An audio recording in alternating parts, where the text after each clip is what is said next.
Hey, hello everybody. What's It's up? Recotopia episode 51. Yes, Today's big recommend is going to be Eve's Bayou. I'm Chris Atkinson. I'm Jeremy Scott. And welcome all of you who are in the chat today on Twitch and YouTube, commenting and watching us live on a Tuesday. How are you doing today, Jeremy? I'm doing well. We are recording today with a live audience, and while we are recording, I believe James Gunn is going to announce his DC slate. Yeah. And I won't mind if somebody in the chat wants to tell me what that is, because I'm very excited to see what he announces. I think there are some characters that we haven't seen in a long time or at all on film that he is going to put into films. And so everybody, I don't blame you if you are double screening it today, but we thank you for joining us as always. Your presence makes the show extra fun. Yeah, absolutely. Do you have any small recommends, Jeremy? I got some smalls. Mm-hmm. We've talked about this movie on a different podcast we used to do.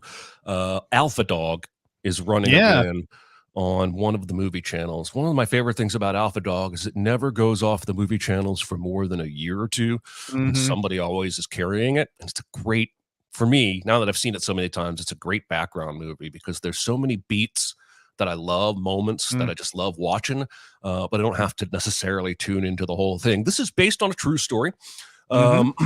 About an idiot 20-year-old drug dealer who is owed money by another idiot 20-something-year-old drug dealer and decides to kidnap his 15-year-old brother. And once he realizes a few days into it that this is going to end badly for him, well, he decides to order this kid to be killed. And there's a lot of great actors in this movie. Emil Hirsch, Anton Yelchin, Bruce Willis, Sharon Stone, Ben Foster. I'm forgetting people already. Olivia Wilde, Justin Timberlake.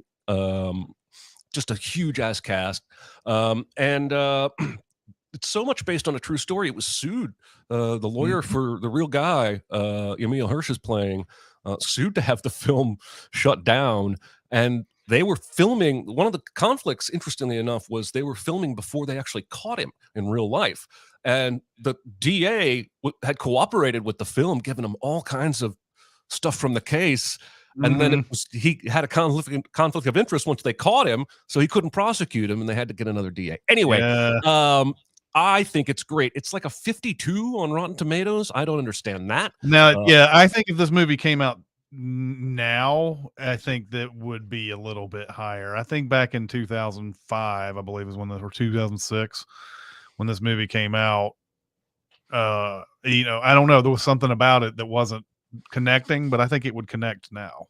Yeah, I find it riveting. Maybe more so. I mean, it opens with this cover of that Wizard of Oz song, Over the Rainbow. It's really slow and moody, and it's pictures of baby Anton Yelchin, and it breaks my heart every time that he's not with us anymore, because he was such a gifted performer, and he died in such a stupid, pointless way. Anyway, my small recommend is Alpha Dog. Let me tell you which movie channel it's on. I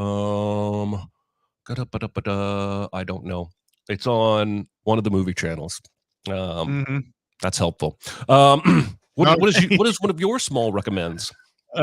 This might end up being both of my recommends, since there's three movies. Actually, it'd be a total of three movies in this one recommend here. But back in the 90s, a Polish director by the name of Krzysztof Kieslowski, I'm probably pronouncing that wrong, came out with the Three Colors trilogy. It's there was a movie called Blue, another one called White, and another called Red. I remember these. So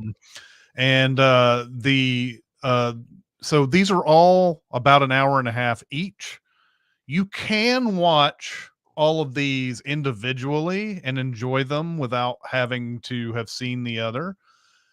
However, Red has a particularly satisfying ending if you've seen the full trilogy.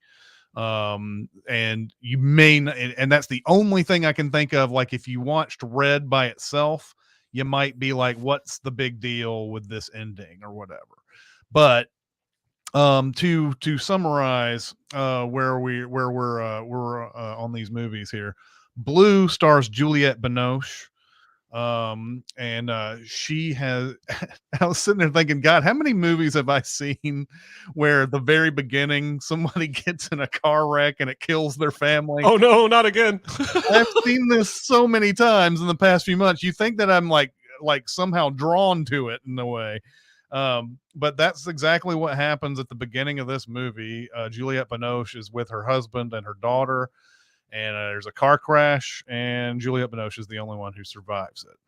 And on to the funeral, and it looks like she isn't really sad about what happened. I mean, she's upset about her daughter, but when it comes to her husband, who was a composer, a well-known composer, she doesn't seem to care that much about it. In fact, it's downright just like anytime his name comes up, seems like it rattles her a little bit, and there's more anger there than sadness. And there's a moment at the where she goes to an archive of some sort where there's an unfinished composition waiting waiting there, and one of the people who are taking care of it is like, oh, this looks like a beautiful masterpiece or whatever, and she's like, sure does. And she takes this blueprint of whatever this composition is and destroys it immediately. And she sells off everything in the house. She doesn't want to have anything to do with any of this stuff. She even calls somebody that works closely with the family, and she's like, do you love me? And the guy's like, yes, I love you, I've always loved you, or whatever. And he comes over, they have sex. She gets up afterwards and goes, I'm gonna leave now. I'm not special. You're gonna forget all about this when I leave. And so she leaves, and that guy's like, but I'm in love with you, and blah blah blah. So from there, basically the question is, does this woman ever experience happiness again? Is sort of what we get to in this movie. She's by herself. She seems to be just in a funk the entire time, and doesn't seem like there's any hope for humanity. Will there be hope for her in the end? That's basically what it comes down to in this movie. White stars Julie Delpy. Now, Julie Delpy is not in it as often as you might think from somebody who is a first build star on this movie. It's actually a woman who plays her husband, and there's a court case at the very beginning of it. It's a divorce court case where this man who's from Poland has married Julie Delpy, and they're getting a divorce because they've never consummated the marriage. And from what we understand, Julie Delpy really wanted to consummate that marriage, but he couldn't for some reason. And so he loses everything in this divorce case, ends up with just a suitcase basically, and he's like playing he's playing a comb as an instrument or something in the subways of Paris. He is encountered by a man who is also from Poland, who gives him who tells him, I know somebody back in our homeland who says if you kill him, he will give you all this money that would last you for 6 months. He's got a family, but he doesn't want to be part of this world anymore, basically, something like that. And our main guy's like, I don't know how I'm going to be able to go back to our homeland. I don't have my passport anymore and all that. But he concocts a plan to put himself inside the giant suitcase that he's left with and somehow get ported through the airport terminal in the suitcase. So he's going through baggage. Now this is the 90s. Maybe they didn't check bags back in the day. But he is able to get back to Poland this way. But there is one issue. People at the airport there's some people who work for the airport or the airline who stole the suitcase that he's in, and they've taken him out into the middle of somewhere in Poland, and like they're expecting to get this huge bounty out of it. And they open up the case and just find this dude in there, no money to be gained. They beat him up, and then they move on their way. but he's so happy. He's back in his homeland. He doesn't care that he got beat up. He's even close to where he lives. It's amazing. And so he goes to his brother who works at a barber shop. The brother's like, I'll let you stay here as long as you cut some heads every week. And he's like, okay, cool. And then he gets a job as a security guard. And as a security guard, he finds out this plot to buy all of this farmland that is going to make these two people very rich, and he decides to buy very key properties in this section of land that they're talking about. He's got a bunch of money saved in Poland. I don't remember how he has all this money saved, but he's able to buy this land with it. And because he buys these little key properties, the people who want to buy this land for cheap have to go through him to get to the stuff. So he's basically just building up a crazy empire, and he wants to get Julie Delpy back, and he's trying to call her all through the movie. He's trying to get her back, and she just hangs up the phone and doesn't want to have anything to do with her. But he has a plot to bring her back. I won't spoil what happens with that, but that's the basic premise of White. And then Red, which is the classic of this. I mean, both the Blue and White are great movies. Red is the masterpiece of the group. It follows a model who is doing some sort of photo shoot for like a gum commercial, one of those billboard ads. And she one day she's driving home, and she hits a dog, and she gets out and sees the dog that's hurt, and she's like, oh, I'm gonna have to take care of this dog. And she actually finds out who the owner is, goes to the owner and says, I think I found your dog. I hit him and I need to take him to a vet. And the guy doesn't seem really concerned about the dog really at all. He's just like, okay, yeah, that's probably what you need to do then. She takes him to the vet. Vet takes care of the dog. Dog's going to even have puppies. It's a happy thing. So she takes care of the dog for a while. Then she goes back to that guy and says, here's your dog back or whatever. He's paid her money to take her to take the dog to the vet. He pays too much money, so that's why she goes back to him and said, hey, I want to give you back some of this money. You paid too much. She finds out through all of this that he's eavesdropping on his neighbors. He's got this elaborate system to overhear people's phone calls. And she's like, that's messed up. You shouldn't do that type of thing. And he goes, you know what? I want you to go over to my neighbor right now and tell him that that people are over hearing his calls, and that I'm the one who's doing it. It's not going to matter one way or the other. And it's the scandalous thing that's happening with his neighbor is that he's married, and yet he's having an affair with another man, and he's having a phone call with this man, and they're having this very explicit conversation over the phone. She goes over to the house, finds out that the wife is obviously clueless, but his daughter is sitting there listening on the other end of the line during the whole thing. So his daughter knows, and she decides not to tell them. And she comes back and says, I didn't tell them, because he goes, it doesn't matter. Eventually someone's going to find this out anyway. And, and so it's a very mysterious type of thing. This one, Red will take a lot to get into. There's a lot of connections between her character, and there's this side character that they keep showing, a would-be judge. They keep going back and forth between the two. They live in close proximity, and it's basically one of those movies where a decision that she makes affects that person in some very weird and strange ways. And this is one of those movies where just like every decision matters in some way, and every little thing every little character we've seen is connected in some way. And so every decision that is made in this movie affects one or the other, and it's really fun. It's a really great movie. It's pretty much hardcore drama, but it's a fun movie to watch because there's so much in the way of connecting these characters. And of course, by the end of it, there is a full-on connection with all three movies. And this was some great stuff. It feels weird discovering movies, 30 years after they've come out and telling everybody, hey, I found these. Have you ever heard of these movies that like apparently critics fawned over back in the day?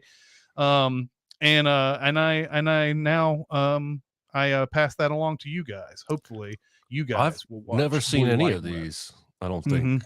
I Yeah. remember them. I remember reading about them and hearing about them, and they just were always at the periphery of what I was watching. But they will bump up my list now because your recommends are usually good. And Castro says, what exactly is the through line for these three movies? Well, I can't tell you that. Yep, that'll be spoilers. There is a connection between Blue and White very early on that I could tell you about, because in Blue, Juliette Binoche walks in on some sort of court case and she's kicked out. We don't know what the court case is, but in White, that just so happens to be the court case in the beginning, the divorce court case. So she does walk in on that at the very beginning. And there's also a weird, like, there's a thing that each movie follows where it shows this old lady going to like a recycling kiosk or whatever and having a very hard time pushing a glass bottle into it. And each movie follows this, has a scene where this woman shows up and tries to push the bottle into the recycling thing. So there's like little minor ones, but Red ends with a major one. And it's one of those where it's like, I am so happy that I watched the other two movies before I watched this. So yeah, these are really good. They're all short. I mean, of course it would take you roughly 5 hours to watch all three, but if you took them one at a time, each one's an hour and a half. So all right, very good. I think that was good enough, long enough, like sustenance enough that we should probably just move into the main recommend instead. All right, that sounds good. Yeah. With the smalls. Yeah. The big recommend is 1997's Eve's Bayou, directed by Casey Lemons. And this is a movie that I think it passed me by back in 1997, and I can't remember if my theater that I was working at the time had this movie or what. I ended up finding this movie later in life, and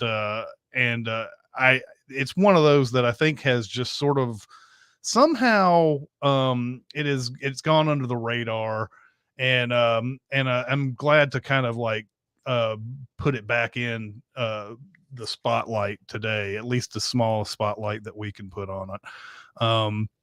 But Eve's Bayou stars Samuel L. Jackson, and it stars Lynn Whitfield as the main adult stars, but it's really Journey Smollett and Megan Good's movie, who play their daughters. And for the most part, this movie's kind of episodic.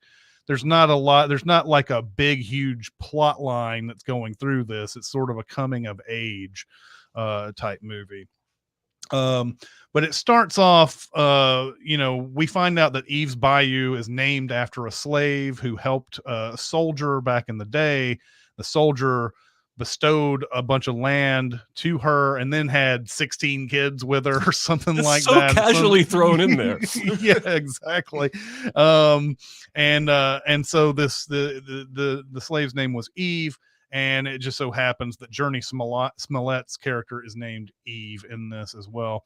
They are a wealthy family, probably some years of inheritance has come down, but he's a doctor. Samuel L. Jackson's a doctor, and Lynn Whitfield is I believe she's just a housewife. I don't want to reduce that at all. She's a housewife. They're having this big party at the beginning where it sets up a lot of different characters. There's what's the woman's Moreau? Yeah, there's a woman and her husband, Maddie Moreau and Lenny Moreau, who are dancing. And everybody's like talking about this Maddie Moreau because she seems to be getting around, and they're all talking about it. It's like, he's not the only one that's been getting with her, and blah, blah, blah, and all that. And and during this party, we see that, Samuel L. Jackson, he's sort of the life of the party. He even dances with Maddie Moreau, but it doesn't look like there's anything going on there. But Lenny seems to think there might be. He's a little concerned that there's something going on there. And we're not really sure. It looks like, why would Samuel L. Jackson be cheating on his wife? Lynn Whitfield is gorgeous and all that. There's a point where Eve runs out to I don't know, it's a garage, boathouse, something. I don't know what it is. It's another extension of the house somewhere, and hides out because he's danced with her older sister, and she's upset that she doesn't get a dance, and she hides out and falls asleep, but she is awakened to her dad, Luis Batiste, and this Moreau woman, having sex. And she is upset about what she sees. Her dad obviously is like, okay, we're gonna have to figure out a way around this one. And sort of, there's a kind of a gaslighting kind of thing that goes on there, where there's like, there's nothing really going on. And even her older sister ends up saying, oh, what you really saw, which isn't a really great scene too, by the way, when they show what she really saw. Yeah. Because they're both in that garage together looking at it. And so what you really saw was that this awful person, this awful Maddie Moreau, came in, and you saw something where, like, our dad was knight in shining armor the whole time, and she was trying to throw herself at him, and that there was nothing really there that actually happened that our dad can be accused of there. So there's no big deal with that really. Right after that, there's nothing really. It's like we're just led to believe at this point that Luis Batiste is kind of getting around. We know this at this point because he goes around town. He's treating these women, and he stays at these women's houses, and they have these phantom kind of problems that he ends up closing the door on his little girl who's following him around one day and says, go out and play. And so he's getting around. His main squeeze in all this is Maddie, though. He keeps on finding ways to see Maddie, but he's seeing everybody. And it's getting to the point where he barely even comes home anymore. So it's a lot of this. It's a lot of these little details, these little sort of vignettes or whatever. There's a point where they go and see a fortune teller played by Diane Carroll, who tells them that the kids are in danger, and they can't get, they don't want them to get, he doesn't want to get hit by a bus. So basically they keep them in the house for the whole summer, because they don't want them to get hit by a bus. And then finally someone else's kid gets hit by a bus, and that's when it's okay to go outside. It's really fucked up. It is. Only the grandma notices. She's like, we shouldn't be celebrating that somebody's kid died. Yeah, exactly. Luis Batiste's sister, Moselle, is also a fortune teller. She calls herself a like a medium therapist or something like that. But she apparently has been able to tell the future in the past. She has had visions of the actual future.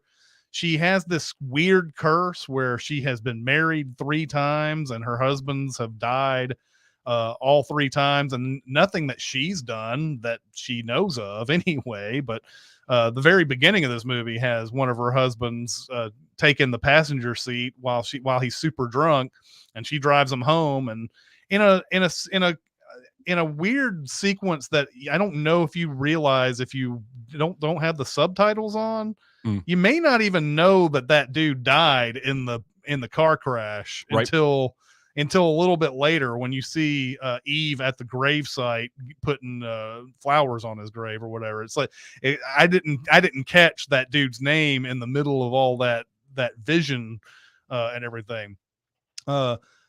Debbie Morgan plays Moselle, and I love her. She sort of like really like stood out to me in this cast. I really liked her in this. That a lot of people think that she's crazy, but she's obviously got some sort of sight, because she kind of has, she kind of knows what's going to happen with a lot of these people. And she has maybe one of the best scenes of the movie, the way it's shot and everything, when she talks about her husband and how she was cheating on her husband with another man. It's and incredible. this man comes in to claim her essentially from her husband, says, I'm in love with her and I'm going to take her away. But her husband doesn't matter what she's done, says, you're going to have to kill me then if you. This is all done in a mirror shot that goes all the way. It's really well done. She walks, she's in the live shot and the two men are in the mirror shot. And then she walks to our left out of the live shot and enters the mirror shot to join the men. Yes. I wrote 2 or 3 different notes about how incredible this whole scene was. It's amazing. It's absolutely amazing. It's something that I don't feel like it ever gets talked about. And it's a great moment in like cinema, I believe. To watch how this story unfolds and how it ends and everything. She also ends up falling in love with Vondi Curtis Hall, who you may recognize from Die Hard 2, movies such as Die Hard 2. But Vondi Curtis Hall plays Julian Greyraven, who is a man who his wife left him, and he's looking for her, and Moselle tells him that she's never going to come back. And there's a great moment where he goes, I need to find my wife. I need to leave you and find my wife. And she goes, but she ain't ever going to come back. He goes, I need to find my wife so I can divorce her and then I can get with you. So there is a point where Megan Good playing Cicely Batiste has a bunch of stuff that happens to her where we don't know what's going on. She has left. There's a point during the lockdown, during that don't want my kids to get hit by a bus lockdown, that she leaves to go see her dad in the office or whatever. She comes back. Nobody knew where she was. She comes back and her hair is all different. And she's obviously been through some trauma of some sort. There's the onset of her first period. She does not want her doctor dad looking at her for this. There's something and we think, well, maybe it's because it's her dad, and you don't want your dad knowing about this type of stuff, and so whatever. But then she tells the story to her sister that she went down to comfort him after a big argument with his wife, and that he tried to be with her in that moment. It becomes a moment that is probably going to have the biggest debate that you're going to have about this movie by the end of it, because by the end of it, when Luis has died, of course, there's a great amount of like little things that I don't know where to start on all this, because I keep wanting to jump forward and backward and everything. I'll get to the other stuff in a minute, but when he dies, he leaves a note to his sister saying, I did not do this. She tried to come at me like she was a grown woman, of course not my daughter. And so the movie ends with a debate, basically, because Cicely doesn't even seem to know what happened by the end of it, or doesn't know how to rectify what the truth was. Moving back into how he dies, there's a really interesting sequence of events where it also sets up another debate for you as well. Does Eve does Eve kill her father because of what she says to the Lenny Moreau guy? Or does she kill her father because there's actual voodoo involved? Oh man, I And it wrote down she kills her father long before she ever got to the voodoo lady. She killed him by Mhm. willingly telling her father's side piece's husband about the affair. Well, yeah, that's what I'm saying. There's a point where she says she makes this big like weird connection, like my mom's a homebody, she's alone, she's lonely or whatever, and you're that kind of guy, but my dad is not, and your wife is not, and sort of puts this two and two together type of thing in his head without even saying, hey, I think that they're having an affair. She puts that seed in his head, but she also goes over to the Diane Carroll medium and says, I want to do this voodoo thing, and she thinks she does it wrong. And so there's this idea that maybe the voodoo could be a possibility, but at least in her head, she may not even think that what she Sure. said, that's a very big possibility. The movie's just saying in her head, in her mind, the voodoo is just as strong as her saying what she did to the husband.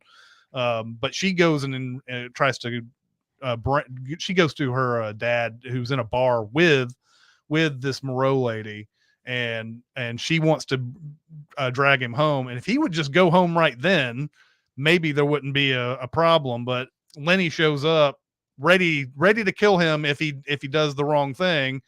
And what this opening argument in the movie foreshadowed, where he and the other guy went back and forth and they went in this big drunken fight and Yep. everything, is that Luis never backs down, ever, never ever like quits. There's never a moment where I need to stop talking.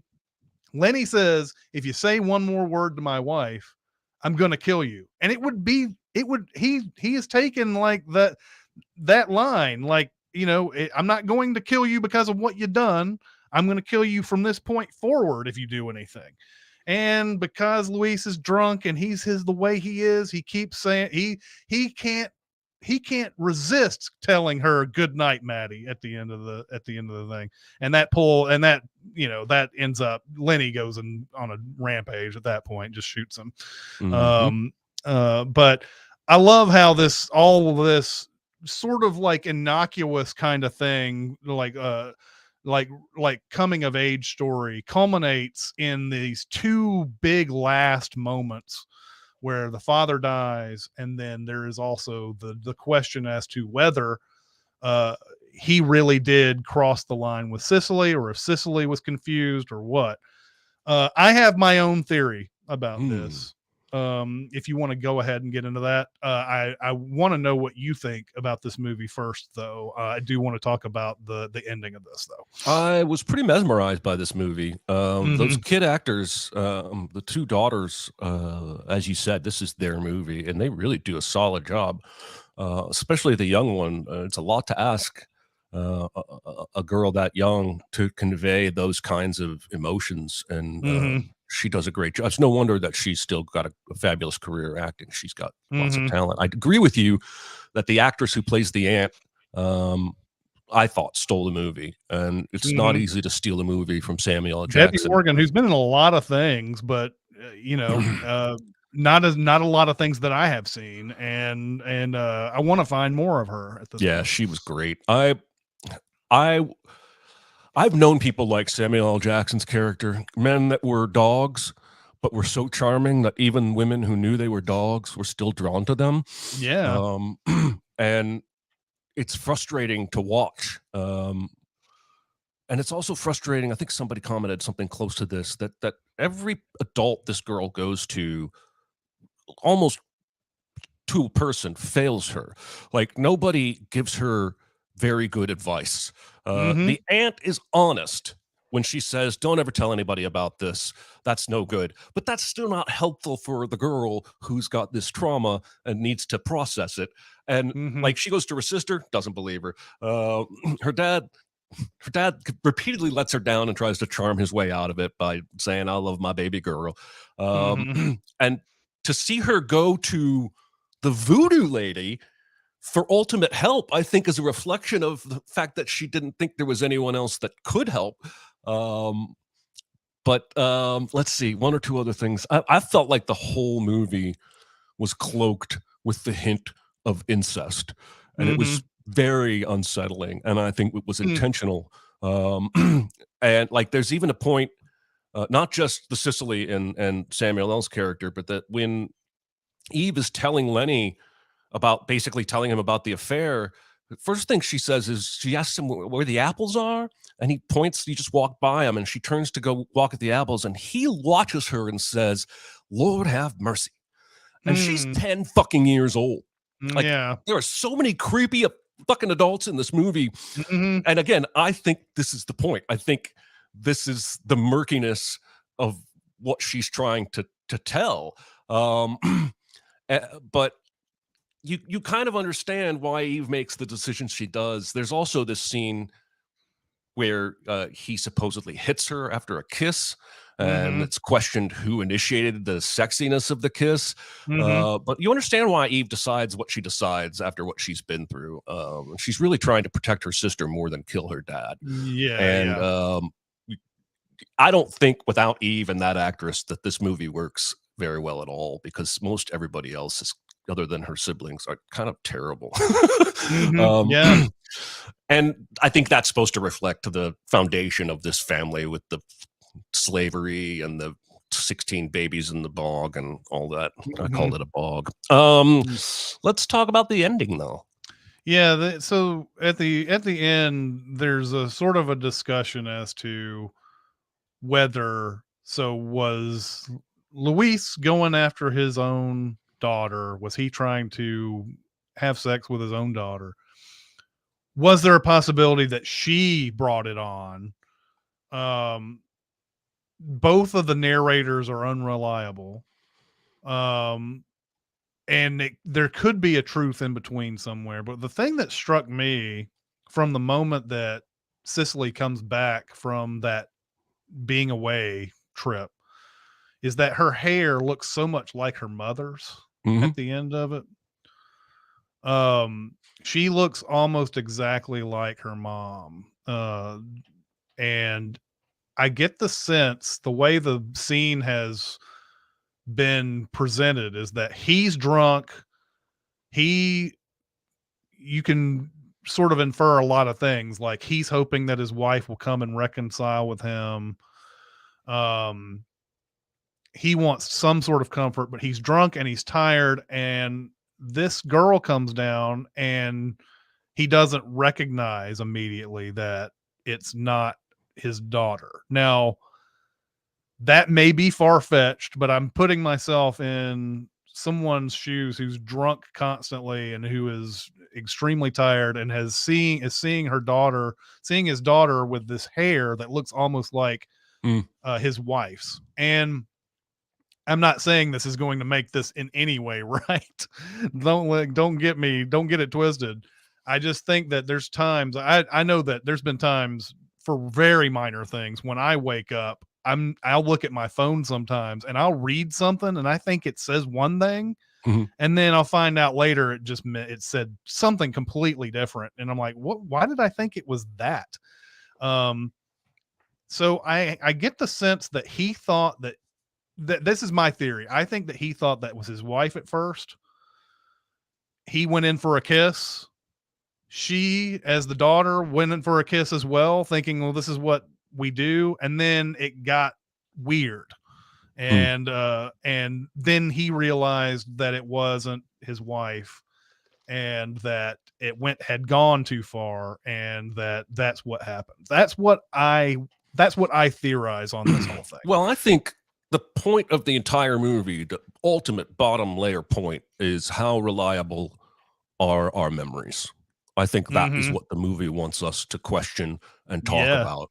There's a line I wrote that Aunt Moselle says that I think is also a theme of the film. She says, "No one leaves this earth without feeling terrible pain."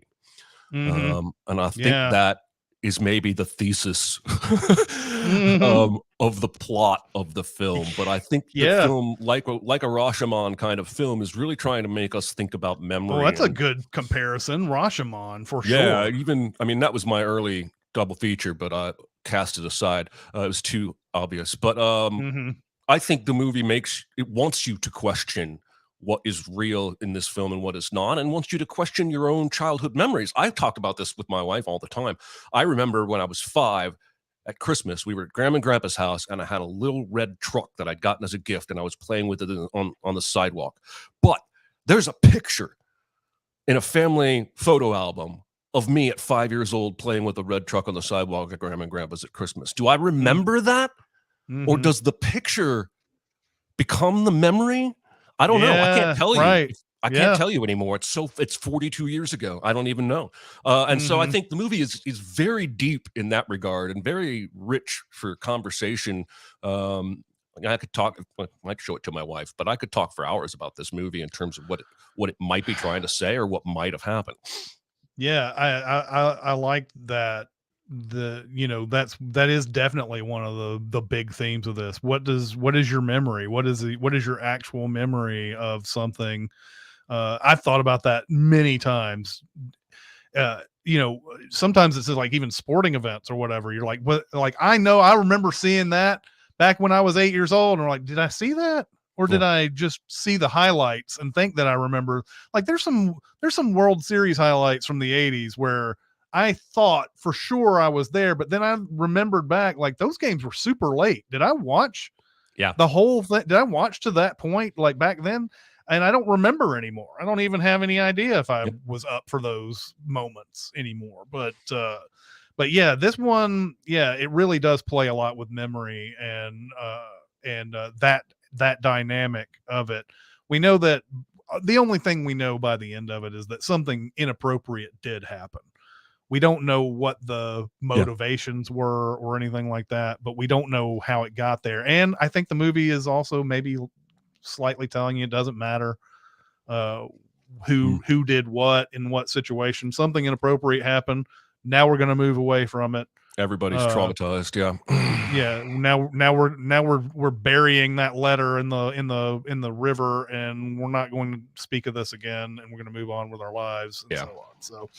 So, Eve's Bayou, great movie. I was glad to revisit it and bring it to this platform. I hope a lot of you out there watched it and enjoyed it as well.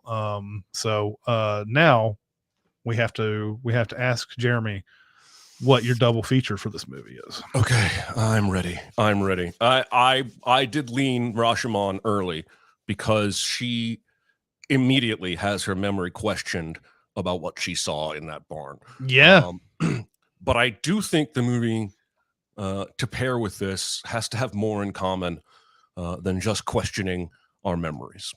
And I thought, what would be perfect if I hadn't double featured it already? Would be the Virgin Suicides. Ooh. Ooh. Ooh. Because I think what I really want to go for here is a dysfunctional family, childhood trauma. I'm going to stay away from the incest and the cheating. And listen, I've got two, but I'm gonna give you an A and a B. One B, the one that I almost went with, that I really wanted to go with, but I don't remember it well enough to sell it as a double feature, is Sam Raimi's The Gift. Oh yes, absolutely. I thought about The Gift all the way through this, Because it especially with has, the Louisiana setting and and the everything. fortune telling, and it's got this gothic overtone. So if you're familiar with that movie, you go with that. I have only seen it the one time, and I just Oh, The remember Gift it. would be an amazing double feature with I us for think it would sure. be a good one. I hope I don't let you down with the one I actually chose. I want to go with American Beauty. Yeah, I thought about American Beauty in this as well. Because there are a lot of the same actions going on. There's cheating. There's a grown man lusting after a too young girl. There's a murder. Um, there's family dysfunction and childhood trauma left and right, especially next door at Wes Bentley's house. And the thing that really sold me on this double feature is their openings. American Beauty opens with, "My name is Lester Burnham. This is my neighborhood. This is my street. This is my life. I'm 42 years old. In less than a year, I'll be dead. And Eve's Bayou opens with narration that says, "The summer I killed my father, I was 10 years old." Yeah. And I think that sold me on those two being a nice married double feature. There's a lot more to laugh at in American Beauty than there is in Eve's Bayou. But thematically, I think there's a lot of discussion overlap between those two movies. There's American Beauty has a lot of like, maybe not memory perceptions, but just what our eyes see, especially with the Chris Cooper character. But Chris Cooper is constantly seeing things out of context. Like, of course, the craziest one is the stupid window with all the perfect blocking so that it looks like his kid is blowing Kevin Spacey in that garage. But just the idea of what we perceive when we see certain actions and things like that movie does really well. So yeah, I like American Beauty a lot. I may like The Gift better, but I think American Beauty is a solid double feature with us. Well, and if I had time to watch The Gift and just make certain, I just didn't have the memory. And you've confirmed it, and some people in the chat have confirmed that that's a good pick. So you guys just consider that a triple feature. And we'll do all there three. You go. Absolutely, can't go wrong with any of those movies. They're all good. Okay, so what is next week's homework, Jeremy? Next week's homework, kids, is a movie I saw in the theater when it came out. I believe I built the print, and I had not seen again until 2 years ago. It's a Russell Crowe starring 2003 movie, Master and Commander, Far Side of the World. Have you seen this, Chris? I have. I saw it. I was at Hollywood 27 when this movie came out. I saw it then. I did not like it. Oh no! And what is interesting, though, the last time I saw it was 20 years ago. It has developed a tremendous following since it came out. It did not. I don't think it did well at the box office. Nope. And it has developed this tremendous following that I'm like, well, maybe I should give this another chance. And I'm very glad. A couple weeks ago, when you had the Inspector General or Master and Commander, I went ahead and ordered this on Blu-ray so I would have it. And so I'm looking forward to revisiting this movie. It's Peter Weir, but this movie in my head was so average when I first watched it that I thought it was Ron Howard. Oh, wow. Okay. Wow. And I hate bringing that up about Ron Howard because I tend to like Ron Howard. It's just that a lot of the movies that he makes are like, oh, well, that was okay. I want to see it. This is on HBO Max. It is a Napoleon era naval drama. I think there's some Hunt for Red October level tactical shenanigans in this movie that are really enjoyable. The heart of the movie is the friendship between Russell Crowe and Paul Bettany. Paul Bettany is the ship's surgeon. He's also a naturalist and has sort of a disgraced physician past. And he's trying to catch this legendary enemy ship. And I'll let you find out whether or not he does and what happens along the way. I hope that you don't dislike it. It is an 85 on Rotten Tomatoes, so my hopes are high. And it's a 7.4 on IMDb, which is higher than normal. So that's your homework for next week. It's Master and Commander, The Far Side of the World. And I'll tell you right now that this is another one of those movies that could have been very much colored by my working situation. Because if I was watching this movie on a midnight or something like that, and I think it's a 2.5 hours. It's one of those kind of, it's like around 2.5, I think. If I watch this movie late at night, then I may have just been like just tired watching this thing and didn't give it its full due. So looking forward to watching it refreshed and 20 years later. And I can't wait to watch it again. So awesome. Sweetness. All right. Do we have any time for some questions? Yes, we do. David asked pumpkins. David asked pumpkins. Okay. What is one weird fact you learned from a movie? Example. Beyond the Poseidon adventure, Michael Caine is a deep-sea wreckage scavenger. And when other people showed up at the site of the Poseidon, he shouted, "This is my site! By law, all of it belongs to me!" And I turned to my dad and asked, that can't be all he needed to do. And my dad said, yes, that's all he needed to do. That's a very specific fact, but I love it. Okay, so even though I think this fact has some caveats to it, there's a completely and unholy unnecessary a completely and wholly unnecessary conversation at the end of Crimson Tide where Gene Hackman and Denzel Washington are waiting to get their proper orders, and Gene Hackman has to make it a racist thing. I don't know why. It makes no sense whatsoever why they bring up the white and black in this, but he's like, have you ever heard of the Lippinzonner stallions? He's like, they're all white. And he says they're from Spain, but they're actually from Portugal or something like, I don't know what it is. He goes, and Denzel Washington's like, yes, sir. And Gene Hackman's like, yes, sir. You realize that they came from Portugal, or yes, sir. You realize that they're all white or whatever. And then Denzel Washington has to tell them that at birth, Lippinzonner stallions were born black. And it's one of these, you have to feel like Quentin Tarantino's rewrite was one of the things that he wrote into the movie. But just an interesting tidbit about Lippinzonner stallions, which I did not know, and I dutifully went to check what was being said about them in there. And of course, there are some caveats in all of this. Like it's not as basic as it is in this piece of dialogue. But I didn't know that. And there you go. That's a weird fact that I got that has stuck with me.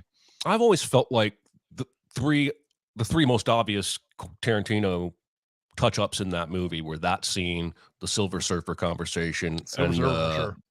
Get the radio fix like Scotty from Star Trek. Definitely. And at that, those are all excellent parts of the movie, so I'm not upset that he touched that script. My answer is from Molly's Game. I think is a little bit of an underrated film. It's not the best. It drags in a few places, but man, she's good at that Sorkin-esque dialogue. And she tells a story early on. She's trying to convey that her two older brothers are championship athletes and had higher grade point averages than her, even though she had a 4.0 and is a championship athlete. And she said, in any other room, I'm a star, except in my own family. But the story she tells is about Matthew Robinson, a runner at the Olympics who shattered the world record, but came in second to Jesse Owens. And then it turned out that Matthew Robinson's brother was Jackie Robinson. And I never knew that story. I looked it up. It's true. I think it's fascinating. I would imagine being that guy. Like, I broke the record too, but nobody remembers my name. It's like Seinfeld tells this joke in one of his old stand-up routines where he's talking about racing, and he's like, nobody ever remembers who comes in second. And he does this thing with his head. He was like, hero of everybody?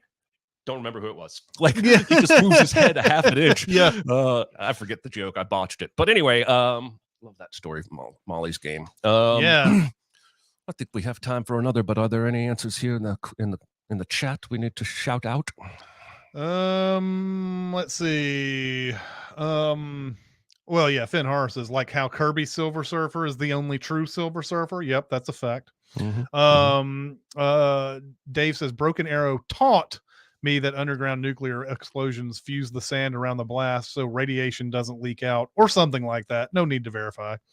Jetsmet says day after tomorrow is how I learned that global warming can do in a matter of days, and windy stoves can keep you warm when it's negative 67 outside.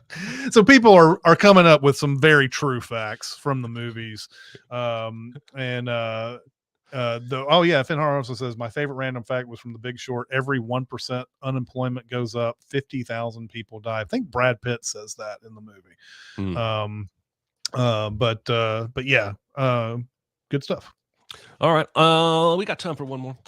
All right. What is a movie lie that you believed for too long and it blew you away when you learned the truth? The example here is when I was 10, my sister told me how clever it was that Lieutenant Dan in Forrest Gump was a legless actor and how they hid it for the first part of the film. I rewatched it, and sure enough, you never see his legs, so I figured they were hiding his prosthetics. I was well into my 20s when I learned that the actor does in fact have legs. I don't know if I have anything like that, but there were long rumors that in the movie Don't Look Now that Donald Sutherland and Julie Christie actually had sex in their sex scenes. This was sort of a thing that uh, I didn't realize where the rumor came from. I just assumed that people on set started murmuring about the sex scenes and how it looked too close to it and everything. Of course, you watch Don't Look Now, it's not like the sex scenes in those movies are like, wow, that's hot. It's not like you're looking at it that way. So it's not really what's on screen.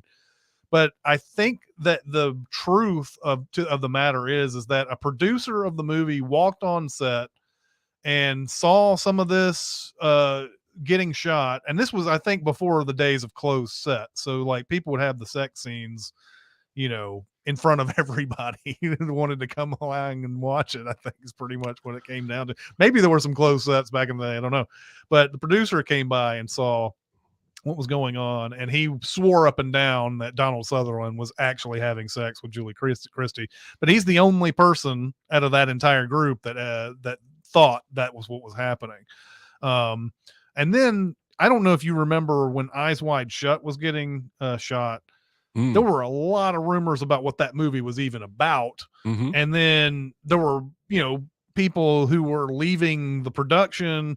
And I think the IMDb trivia even had this listed at one point. I don't think it does now, but it said, because like Harvey Keitel was supposed to be in this movie, and it said there was a scene where Harvey Keitel got so aroused they had to kick him off the set because he was being a menace of some sort. And I'm like, oh wow, that's fucked up. And then you find out later, he just had scheduling conflicts. He couldn't finish the movie because it was running too long. That's it. And there's really nothing in the filming of Eyes Wide Shut that would make you think that somebody would have an erection and just could, because there's a lot of nudity in Eyes Wide Shut. I wouldn't say there's much sexy going on in Eyes Wide Shut. Right. No, I agree. There's not much icky in there. Yeah, it's gross. So like, it's not one of those. It's not one of those type of movies. So yeah, I think the Harvey Keitel thing blew my mind more than any of them because it felt like back in the day that felt like such a true story for some reason. Of course, now if I hear something like that, I'm like, okay, can I get some other sources to corroborate that, please? And whatever. So yeah, there you go. I have a very boring answer to this question, but I grew up, we didn't have cable, and I wasn't, for the most part, allowed to go to movies. My dad watched a lot of Perry Mason and Matlock. And then I snuck away to see A Few Good Men when I was late in high school. And I did not realize that trials were boring as fuck in real life until I think maybe the OJ trial, where they aired so much of that, or at least played so much of it on the news. I remember feeling like, let's do something already. Let's go. And even the OJ show that came along behind it made it a TV trial instead of, it's just, and then I not too long after that, I wrote that the William Kennedy Smith trial was on. He was on trial for rape, I believe. Infamously, they covered up somebody's face in that trial with a dot on screen. But I remember thinking, this is goddamn boring. I understand a movie can't be boring, but they basically completely rewrote how the legal profession works for movies, and it's just wild to me. Over in the chat, Jet Smith says, thanks to Back to the Future, I thought all DeLoreans looked like the time machine. Josh Zero says that Hitchcock's Rope was a one-shot. Didn't learn about hidden cuts until maybe 5 years ago. Yeah, when I first watched Rope, I thought that it was done all in one shot as well. But then I think I heard about the hidden cuts pretty early on into that, but like I was still unclear on the concept that he was going up on to the back of somebody's jacket or something and then cutting back to the jacket and then coming back out so that it would look like it was one seamless cut. That is an interesting one. James says, I'm always bummed to learn that a striking piece of film music is ripping off another classical piece. Craig Armstrong ripped off John Adams. Chairman dances for Baz Luhrmann's The Great Gatsby. And and you'll see that with Baz Luhrmann movies a lot. Baz Luhrmann does that quite a bit. Yeah. Let's see. And then all right. Well, that's going to do it, I think, for this this episode. And once again, thank you guys for coming out and commenting on Twitch and YouTube today. We appreciate you coming out and watching us talk some movies every week. We appreciate that. Yep. Next week is going to be Master and Commander. Can't wait to revisit that. And so that's going to be it, guys. We'll see you. All right. Thanks, everybody. Bye.